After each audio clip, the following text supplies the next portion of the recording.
In a parallel universe not far from here, every step echoes with a haunting click-clack. The sound, however, is not from a benign source, but whispers the tale of Madame Koi Koi, the ghostly teacher whose blood-red heels signal her spectral presence.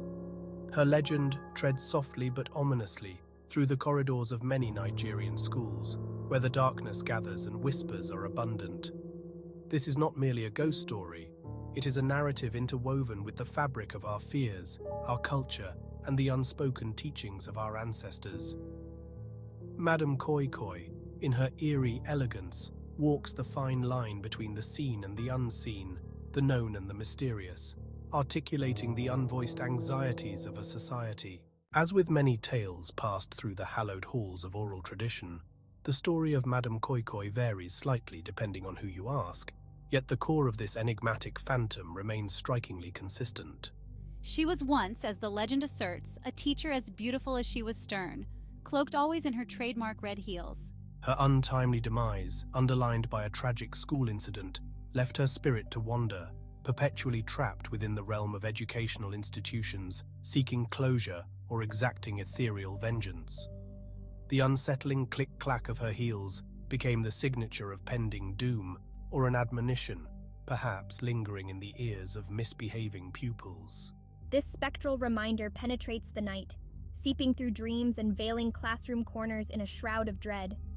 Madame Koi Koi's story, as shared in hushed tones, becomes a spine-chilling classroom lore, embodying the blend of respect and fear held for educators, a reflection of the high esteem in which the profession is traditionally held across many African cultures.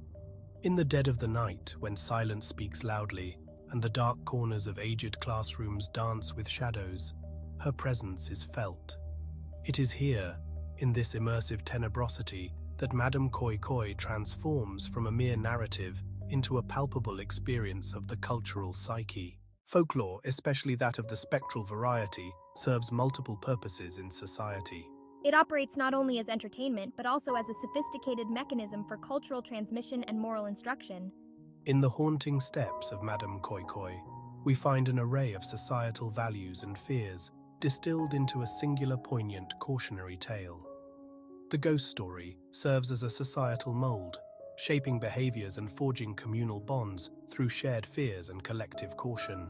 Discussing the psychological facet, the tale underscores an innate fear of abandonment and unresolved issues. Madame Koi Koi, perennially pacing through school corridors, manifests the universal dread of unresolved grievances and the consequences of vengeful spirits. This fear taps into the wider belief system in many African cultures that emphasize the importance of proper rites and respectful memories for the deceased to ensure peace both for the living and the dead. Beyond the spectral and the fear-inducing, Madame Koi Koi's tale also acts as a cultural checkpoint, reminding both old and young of the respect owed to educators. It reinforces the age-old dictum that those who impart knowledge possess a revered place in society, and that malevolence towards such figures could disrupt the moral and spiritual equilibrium of a community. In our contemporary context, revisiting such folklore, viewing it through the lens of modern societal dynamics and psychologies, offers not only deeper cultural interconnects, but also invokes a reflection on current educational and societal values.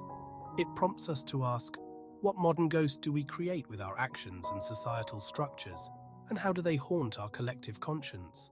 In conclusion, Madame Koi Koi, with every click and clack of her spectral heels, is not merely echoing through school corridors, but through the annals of culture itself, tapping into elemental human fears and societal structures, and inviting us to reflect on the shadows that we cast in the corridors of our own stories. As the world evolves, so too does the nature of our ghosts, adapting to the lights and shadows of an ever-changing cultural landscape.